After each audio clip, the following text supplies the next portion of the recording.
सारी दुनिया की ठोकर खा लो, सारी दुनिया के हाथ जोड़ लो, सारी दुनिया से निवेदन कर लो और उसके बाद भी तुम्हारी दुख की घड़ी समाप्त नहीं हो, तब प्रयास करना। तुम्हारे घर में कोई गमला हो, कोई पौधा लगा हो, जो भी पौधा लगा, हम ये नहीं कहेंगे कि वो गुलाब का है कि गेंदा का है कि शमी का है कि बेलपत्री का है, जो पौधा तुम्हारे घर में लगा, जो पौधा, एक प्रयास करना। अभी सावन चालू हुआ है, अगर तुम्हें लगता है कि मेरी दुख का समय समाप्त नहीं हो रहा, मेरी दुख की घड़ी समाप्त नहीं हो रही, तो घर में रहने वाले जितने लोग आस्था चैनल पर कथा सुन रहे हैं, जितने फेसबुक यूट्यूब पर कथा सुन रहे हैं और जितने पुष्कर राज की इस पावन धरा पर बैठकर कथा सुन रहे हैं, उनसे निवेदन करेंगे, श्रावण 2 सावन अब की बार हैं, एक अधिक मास का भी पड़ेगा और एक श्रावण ये पड़ेगा। ये जब 2 श्रावण पड़ते हैं तो इसमें हरि और हर का मिलन होता है, हरि और हर का मिलन, क्योंकि अधिक मास जो है वो भगवान पुरुषोत्तम का है, भगवान विष्णु का, और सावन के मध्य में अगर पड़ रहा है तो देवादिदेव महादेव के साथ भगवान हरि का मिलन हुआ है, इसलिए इसको हरिहर श्रावण कहते हैं। ये 2 महीने के श्रावण में अगर मान लो एक दिन आपका निकल भी गया, 2 दिन आपके छूट भी गए, कोई दिक्कत की बात नहीं है। जो पेड़ तुम्हारे यहां लगा हो, जो पौधा तुम्हारे यहां लगा हो, जो वृक्ष तुम्हारे यहां लगा हो, जो क्यारा तुम्हारे यहां हो, कुंडी तुम्हारे यहां हो, उसी की मिट्टी को, उसी के पेड़ के नीचे, उसी पौधे के नीचे, उस मिट्टी को थोड़ा सा हाथ से उसको उठाकर एक लिंग की आकृति बना लें। उसमें जलाधारी बनाने की जरूरत नहीं, केवल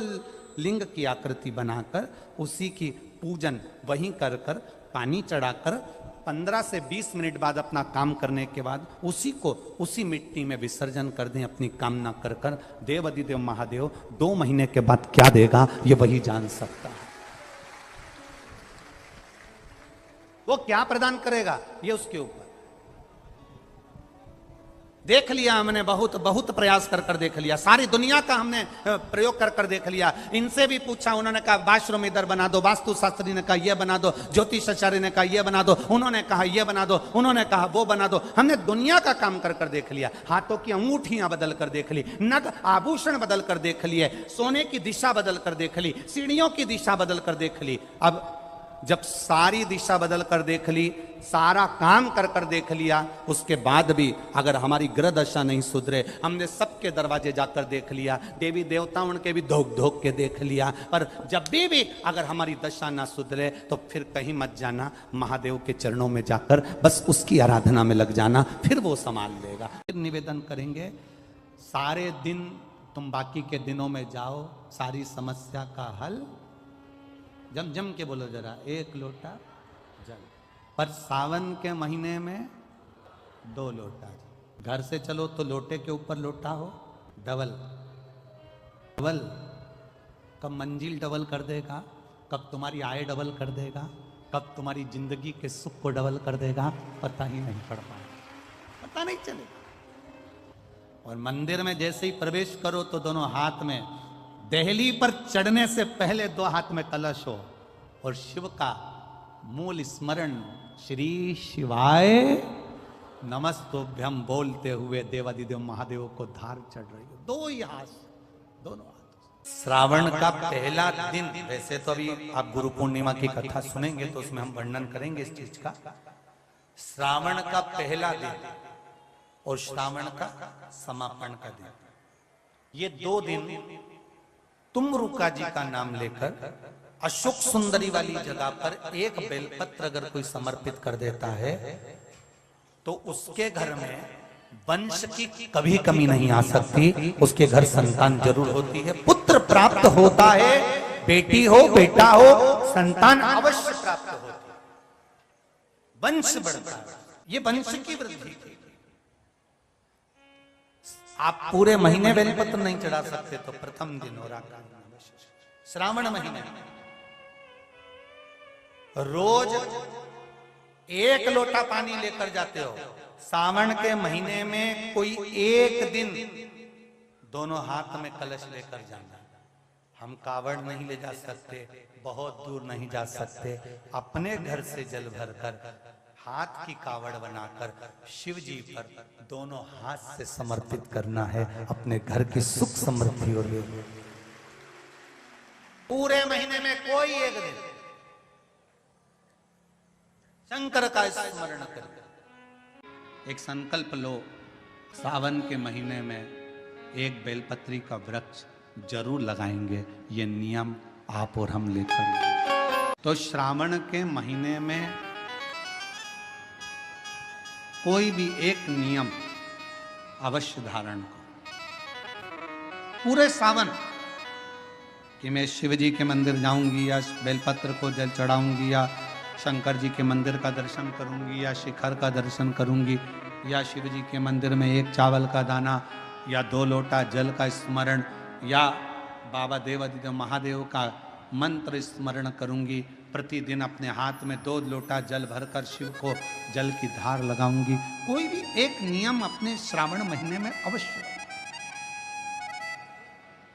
और नियम पूरा होता है तो बाबा करुणा एक पत्र है। शंकर को श्रावण प्रिय है, एक कारण कहा कि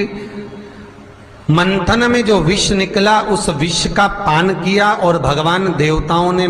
तो भगवान शंकर को श्रावण प्रिय है, एक कारण कहा कि मंथन में जो विष निकला उस विष का पान किया और भगवान देवताओं ने मिलकर भगवान शंकर का जलाभिषेक किया। दूसरा कारण कहा, माता सती ने शंकर को पाने के लिए श्रावण के महीने में ही सबसे ज्यादा साधना करी है। और क्या करा था माता सती ने? एक बालू का, मिट्टी का शिवलिंग बनाती थी, प्रतिदिन शिवलिंग का निर्माण करती थी और शिवलिंग का निर्माण कर कर उसकी पूजन कर कर अर्चना कर कर उसका विसर्जन करती थी सती माता। और माता सती का नियम था भगवान शंकर को पाने के लिए शिवलिंग का। तो हमारे यहाँ शिव महापुराण में लिखा है कि पार्थिव शिवलिंग का निर्माण होना चाहिए, और पार्थिव शिवलिंग का निर्माण करना है तो उसके लिए भी वर्णन करा गया। ब्राह्मण श्वेत मट्टी के शिवलिंग का निर्माण करे, वैश्य पीली मट्टी के शिवलिंग का निर्माण करे, क्षत्रिय लाल मट्टी के शिवलिंग का निर्माण करे और शूद्र काली मिट्टी के शिवलिंग का निर्माण करे। कितना बड़ा शिवलिंग बनाना चाहिए? अगर हम पार्थिव शिवलिंग का निर्माण कर रहे हैं या हमारे घर में हम कोई मूर्ति रख रहे हैं या हमारे घर में हम कोई मूर्ति को विराजमान कर रहे हैं, तो उस मूर्ति का भाव कितना बड़ा होना चाहिए? तो कहा, जमीन पर अपने हस्त कमल को रखकर अंगूठे को ऊंचा कर कर देख लो, बस इतनी बड़ी मूर्ति घर के अंदर होना चाहिए। चाहे वो लड्डू गोपाल की हो, चाहे वो दुर्गा भवानी की हो, चाहे वो राम जी की हो, शंकर जी की हो, कृष्ण की हो, जिसकी रखना हो, बस इतनी बड़ी मूर्ति घर के अंदर होना चाहिए। क्यों? इससे बड़ी अगर मूर्ति होती है तो जैसे मंदिर में सेवा होती है उतनी सेवा की उसको जरूरत पड़ती है, और अगर इससे छोटी मूर्ति होती है, जितनी छोटी होगी उतनी सेवा कम करना पड़ती है। तो मूर्ति जितनी छोटी होगी उतना सुख प्रदान करेगी, उतना आनंद देगी। पर श्रावण के महीने में यदि आप रोज शिवलिंग नहीं बना सकते तो पूरे महीने में एक बार शंकर का शिवलिंग का, पार्थिव शिवलिंग का निर्माण करना चाहिए, जरूर करना चाहिए। और पार्थिव शिवलिंग का निर्माण कर कर उसकी आराधना, उसकी अर्चना, उसकी पूजन करना चाहिए। नमः शिवाय, ओम नमः शिवाय, ओम नमः शिवाय, नमः शिवाय। पार्थिव शिवलिंग का जब भी विश्वास है तो परमात्मा, मानो तो मैं गंगा मां हूं और ना मानो तो बहता।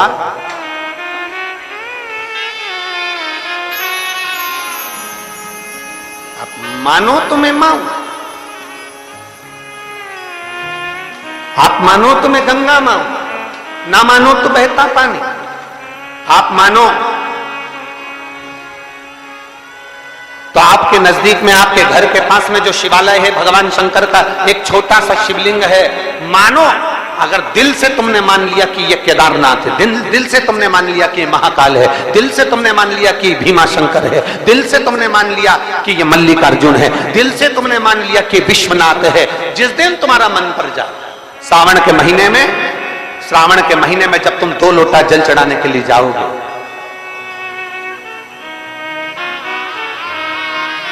श्रावण के महीने में जब तुम 2 लोटा जल चढ़ाने के लिए जाओगे और 2 लोटा जल तक तुम अपने हाथ में लेकर चढ़ाओगे, जिस दिन तुम्हारा चित्त में मन में आ जाए कि आज मैं विश्वनाथ नहीं गई हूं, मैं सावन के महीने में मैंने विश्वनाथ का दर्शन नहीं करा है, सावन के महीने में मैं काशी नहीं गई, सावन के महीने में मैं गंगा के घाट पर नहीं गई, जिस दिन सावन के महीने में तुम्हारे मन में आ जाए, 2 लोटा जल लिया, शंकर जी को चढ़ाते हुए अपने मन में विचार कर लिया कि मेरे विश्वनाथ, मैं तुम्हारे दरवाजे तो नहीं आ सकी, पर मेरे जल में अगर बल होगा तो इस जल को आप वहां से यहां आकर स्वीकार कर लोगे। वो विश्वनाथ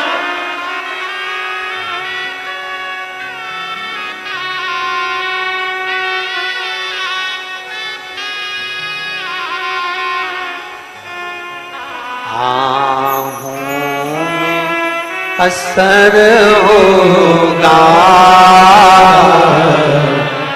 घर बैठे बुला लेंगे, तुम रूठे रहो बोले, हम तुम्हें मना लेंगे, तुम कहते हो भोले हमें काशी प्यारी है, तुम कहते हो भोले हमें काशी प्यारी है, एक बार तो आ जाओ, एक बार तो आ जाओ, काशी भी बना देंगे, तुम कहते हो भोले हमें गंगा प्यारी है, तुम कहते हो भोले हमें गंगा प्यारी है, एक बार तो आ जाओ, एक बार तो आ जाओ, गंगा भी बुला लेंगे, तुम रूठे रहो बोले,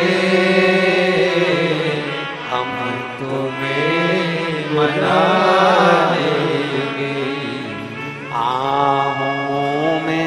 असर होगा, घर बैठे बुला लेंगे। पूरे साल शिव जी को 1 लोटा जल चढ़ा, सावन का पहला दिन लगे 2 लोटा जल चालू कर दो, श्रावण के पूरे महीने 2 लोटा जल अपने घर से लेकर जाओ, और अपने घर से जब जल लेकर जाओ तो ये विचार कर कर जाना, आज मैं शिव को काशी में, आज मैं शिव को केदार में, आज शिव को अमरनाथ में, आज शिव को भीमा शंकर में, आज शिव को मल्लिकार्जुन में। और फिर निवेदन करूंगा, जिस बहन को 19 और 20 साल तक भी औलाद नहीं हुई हो तो कृष्णेश्वर महादेव का नाम लेकर 2 लोटा जल तुम्बकेश्वर महादेव का नाम लेकर चढ़ा कर देखना, सावन के बाद में बाबा संतान जरूर देगा, झोली जरूर भरेगा।